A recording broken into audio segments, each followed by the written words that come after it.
Hello అందరికీ. మేము పాతింట్లో ఉన్నప్పుడు మా బాల్కనీలోకి ఇలా పావురాలు వస్తూ ఉండేవన్నమాట.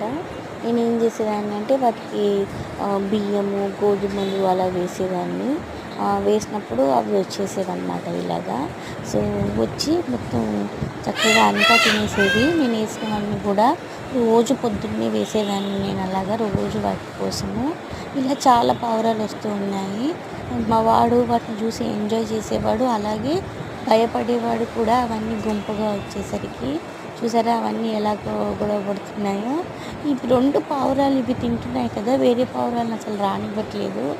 ఆహ్, ఇలా చాలా హ్యాపీ. పావురాలకి మనం ఇలాగా ఎక్కడైనా పెడితే చాలా మంచిదంటండి. ఎవరికైనా కుదిరితే మీరు పెట్టండి. ఇంకొకటి కూడా నేను గమనించాననమాట. నేను ఆఫీస్‌కి వెళ్ళే దారిలో గుంపుగా పావురాలుంటాయి. అందరూ అక్కడ బియ్యము ఇలా గోధుమలు